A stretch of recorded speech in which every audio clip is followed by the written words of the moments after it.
ওম ত্র্যম্বকম যজামহে সুগন্ধিম পুষ্টিবর্ধনম উর্বারুকমেব বন্ধনায় মৃত্যুর্মুক্ষীমামৃতাৎ। হর হর মহাদেব।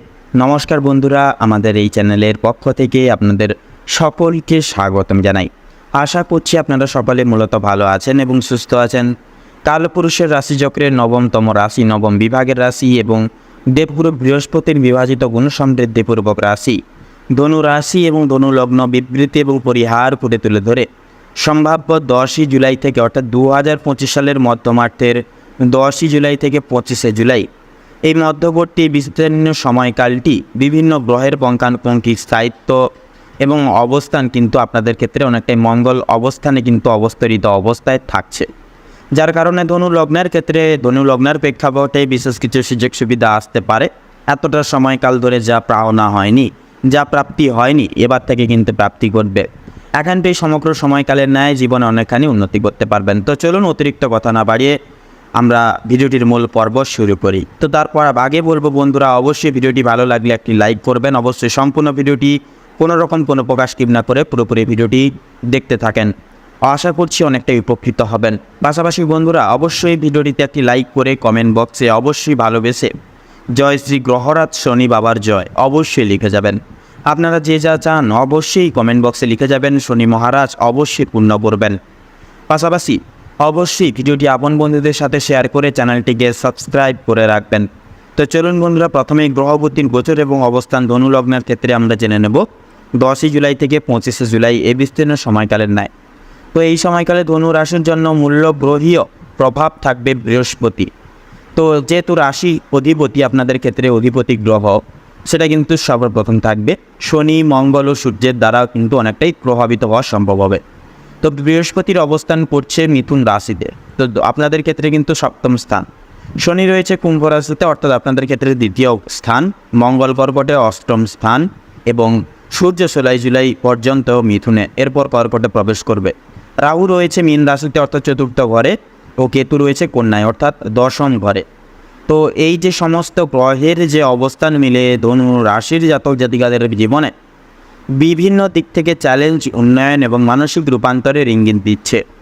তো চলুন আরও বিস্তারিতভাবে জানবো আমরা প্রত্যেকটা বিষয় জুড়ে। তো কর্মগত এবং পেশাগত জীবন নিয়ে যদি কথা বলা হয়, তো 10ই জুলাই থেকে 15ই জুলাই পর্যন্ত এই সময়কাল মোটামুটি ধনুর দশম ঘরে কেতু এবং সপ্তম ঘরে বৃহস্পতির অবস্থান কর্মক্ষেত্রে নতুন চুক্তি বা অংশীদারি ব্যবসায় সুফল বয়ে আনতে পারে। ব্যবসায়ী ধনু জাতক জাতিকারা অর্থাৎ ব্যবসায়িক ধনু লগ্নের জাতক জাতিকারা কোনো দীর্ঘদিনের পরিকল্পনা যদি করেছিলেন, সেটাকে অনেকটাই কঠোর পরিশ্রম দ্বারা বাস্তবায়িত করতে চাইছেন, সেগুলি কিন্তু একান্তই বাস্তব রূপ দিতে পারেন। তবে সাবধানে সিদ্ধান্ত নিয়ে চলতে হবে, কারণ কেতু আপনার কিন্তু কর্মক্ষেত্রে কিছুটা বিভ্রান্তি তৈরি করতে পারে। উচ্চপদস্থের সঙ্গে সম্পর্ক রক্ষায় একান্তই সতর্ক থাকুন। তো 16ই জুলাই থেকে 25শে জুলাই সূর্যের অষ্টম ঘরে আগমন আপনাকে কিছু গোপন বা হঠাৎ পরিবর্তনের মুখোমুখি করতে পারে। কর্মজীবনে পরিবর্তন যদি ইতিবাচক হয় তাহলে সেটা দীর্ঘমেয়াদে ভালো ফল বয়ে আনবে। যারা সরকারি চাকরি বা প্রশাসনিক কাজে যুক্ত তারা পদোন্নতির ইঙ্গিত পেতে পারেন। তবে সহকর্মীদের সঙ্গে অহংকার বা দ্বন্দ্বপূর্ণ আচরণ থেকে একান্তই বিরত থাকার চেষ্টা করুন সর্বত্রই। তো এবারে অর্থনৈতিক অবস্থা যদি কথা বলা হয়, এই সময়কালে ধনুরাশির জাতক জাতিকাদের জন্য অর্থনৈতিক অবস্থা কিছুটা মিশ্র প্রকৃতির হয়ে উঠতে পারে। বৃহস্পতির প্রভাবে কিছুটা নতুন আয় উৎস তৈরি হতে পারে, বিশেষ করে যারা বিদেশ সংক্রান্ত কাজে যুক্ত রয়েছেন তাদের ক্ষেত্রে। তবে কেতুর প্রভাব চাকরি ও ব্যবসার ঝুঁকি তৈরি করতে পারে, তাই বিনিয়োগে ধৈর্য ও গবেষণা করা একান্তই প্রয়োজন হবে। 16ই জুলাইয়ের পর চতুর্থ ঘরে রাহুর উপস্থিতি পারিবারিক সম্পত্তি বা গৃহস্থালির বিষয়ে ব্যয় বাড়াতে পারে বা বাড়িয়ে তুলতে পারে। পাশাপাশি যানবাহন বা জমি সংক্রান্ত কোনো চুক্তি থাকলে তা কিছুটা বিলম্বিত হতে পারে। তো এবারে শিক্ষা জীবন ও উচ্চশিক্ষার বিষয়ে যদি কথা বলা হয়, যারা উচ্চশিক্ষার জন্য প্রস্তুতি নিতে চাইছেন বা নিচ্ছেন, তাদের জন্য এই সময়টি বিশেষ কিছু ধৈর্য এবং একাগ্রতার প্রয়োজন হতে পারে। বৃহস্পতির দৃষ্টি নবম ঘরে থাকায় উচ্চশিক্ষা বা ধর্মীয় দর্শনভিত্তিক বিষয়ে সাফল্য বয়ে আনবে। বিদেশে পড়াশোনার সুযোগ পেতে পারেন 16ই জুলাইয়ের পর, যদিও কিছুটা আইনি বা নথিপত্র সংক্রান্ত বাধা বয়ে আনতে পারে। তো শিক্ষার্থীদের জন্য মনে কিছুটা অস্থিরতা দেখা যেতে পারে, বিশেষ করে 12ই জুলাই থেকে 18ই জুলাই এই সময়কালের মধ্যে। এই সময় আত্মনিয়ন্ত্রণের একান্তই কিন্তু প্রয়োজন হবে আপনাদের ক্ষেত্রে। তো এবারে প্রেম ও দাম্পত্য জীবনের ক্ষেত্রে যদি কথা বলা হয়, বৃহস্পতি সপ্তম ঘরে অবস্থান করায় বিবাহিত ধনু লগ্নের জাতক জাতিকাদের ক্ষেত্রে দাম্পত্য জীবনের ভারসাম্য বজায় রাখতে পারবেন। একে অপরের প্রতি বিশ্বাস ও সহানুভূতির বৃদ্ধি পাবে। যারা বিবাহিত নন, অবিবাহিত জাতক জাতিকাগণ রয়েছেন, তারা এই সময় প্রেমের ক্ষেত্রে ভালো সম্ভাবনার মুখোমুখি হতে পারেন, বিশেষ করে 12ই জুলাই থেকে 20শে জুলাইয়ের মধ্যে। পাশাপাশি মঙ্গলের অষ্টম ঘরে অবস্থান যৌন জীবনে কিছুটা টানাপোড়েন বা মানসিক অস্থিরতা তৈরি করতে পারে। সেহেতু সন্দেহ, দুশ্চিন্তা বা অহংবোধ থেকে সম্পর্ক নষ্ট যাতে না হয় সে বিষয়ে একান্তই সতর্ক থাকুন। তো এবারে স্বাস্থ্য ও মানসিক অবস্থার বিষয়ে যদি নিয়ে কথা বলা হয়, মঙ্গল অষ্টম ঘরে থাকায় হঠাৎ শরীর খারাপ হওয়ার সম্ভাবনা কিন্তু থাকবে, বিশেষ করে অন্ত্র, রক্তচাপ বা পিত্ত সংক্রান্ত সমস্যায়। যাদের আগে থেকে অ্যালার্জি বা লিভারের সমস্যা রয়েছে, তারা চিকিৎসকের একান্তই পরামর্শ নিয়ে চলুন, আপনাদের ক্ষেত্রে তাতেই মঙ্গল হবে। তো মধ্য জুলাইয়ের পর অর্থাৎ 16 জুলাইয়ের পর মানসিক চাপ কিছুটা বাড়তে পারে, যার জন্য কিন্তু নিয়মিত ধ্যান, যোগ চর্চা অথবা প্রাকৃতিক পরিবেশে সময় কাটানো অনেকটাই সহায়ক হয়ে উঠতে পারে। শনি তৃতীয় ঘরে থাকার ফলে ধৈর্য ও সহনশীলতা অনেকটাই বজায় রাখতে পারলে মানসিক ভারসাম্য বজায় থাকবে। এবারে পারিবারিক ও সামাজিক জীবন নিয়ে যদি কথা বলা হয়, তো চতুর্থ ঘরে রাহুর অবস্থান পারিবারিক শান্তিতে কিছুটা ছন্দ পতন ঘটাতে পারে বা ঘটিয়ে তুলতে পারে।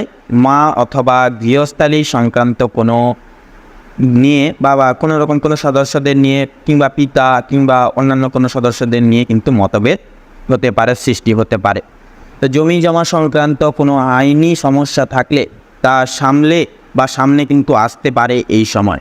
তবে তৃতীয় ঘরের শনি আপনাকে ভাই বোনের সহযোগিতা কিন্তু একান্তই ফিরিয়ে দিতে পারে।